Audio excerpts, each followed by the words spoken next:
We're not live, are we? Yeah, we are live. Okay, let's Welcome. start. Who funds the station? I'll tell you about it later. Aire nuevo para el universo digital. Aire Libre 3.0. Más que radio. We're live. Estamos en vivo con Jungle. And you guys been making music for about 10 years now. How are you feeling about all the growth that you've been having lately? It's been pretty wild, to be honest. I don't think we ever expected that we'd be sitting in a radio station in Mexico City talking to you. Yeah, there's this club down the road in Shepherd's Bush where we grew up, and it was in a toilet, like a public toilet. But for us, it was like the Heights. It was like a 100 people venue, and if we could play that, we were happy. And you actually played there? No, we never played there. You skipped that part. It's still a toilet. It's still a toilet. What are your perceptions about music right now, music industry? Where do you think everything is heading right now? It's interesting. I feel like it's changing a lot. Even since we started releasing music, the whole landscape of the industry has shifted obviously much more towards digital consumption of music rather than physical consumption. What I do think is great though is that there was a period where the digital consumption wasn't being understood properly by the people and by the artists and by the management, and so artists got fucked quite hard quite quickly. Well, I mean, all content is accelerating, isn't it? So there's just constant need for it, so it's worthless. Great. And and then there's still obviously some major corporations, that have taken control of the market so that artists don't really get paid. And I think also those corporations kind of force it upon artists to play the game. And if you stand out and say, oh, well, this X corporation doesn't pay artists, then they're like, well, we're not playing you. And only huge artists like Radiohead can be pay what you want for this album online. So it's difficult for new artists who I think have to give away their kind of art for free. So I think we also suffered from Napster. And that especially when we were growing up, it was that thing that music was free.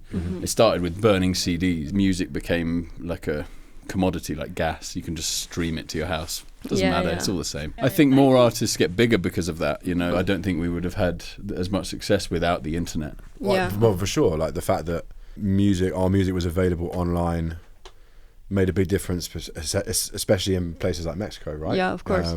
I read a really interesting stat that Mexico has the highest number of people aged 20 to 30 online on 4G for the last 5 years. You just founded your label Cariola Records, and talking to you right now, I can imagine why you decided to make that decision.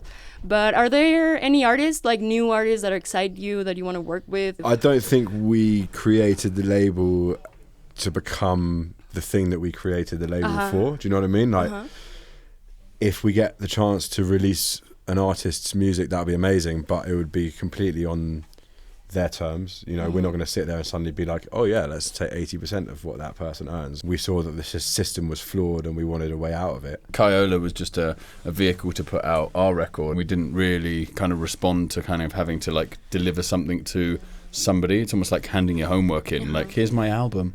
Do you like it? Yeah. Do you like it? And I don't. For us, it's are we allowed to make this video? Yeah. We just want to make music that we love in that moment and that feels good to us, and give it to the people and let go of it. You know, it's like we consciously tried to turn the clock back to when jungle really didn't exist. So the first album was created with no fear, with no expectation, and it was very freeing, that process. And I think with this third album, and moving forward, we found a creative space where we can kind of tap back into that feeling. I was curious about this mix of your last album that you made for Dolby Sound.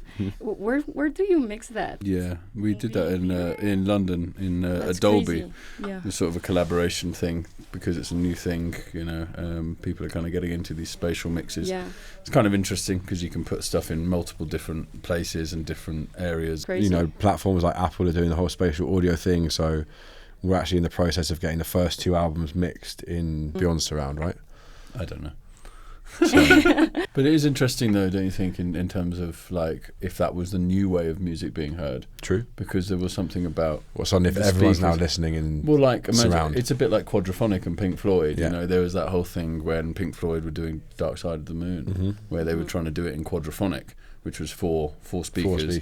And there is an actual mix that they did to tape, which is made for quadraphonic, and it's very immersive, you know. And I think that it's moving to that, you know. It means you can separate stuff, so there's almost more room. You know, we took some of our tracks from that new album, and they were quite busy, you know. Can't Stop the Stars has big strings and brass and drums, and then when you separate it and you put the strings over here, there's space here, and it's just like, well, yeah, that's amazing. I think that's really very interesting. I would love to hear that, like with the full sound system. Like I think that will be amazing, and I love that you guys are doing stuff like that, because I think that pushing like the boundaries of like what everyone else is doing, it's what makes something like very valuable. And I think thank you for the interview. I think we have to cut right now. I will speak to you for hours. All right, well, thank you for having us. But cheers, thank you you so much.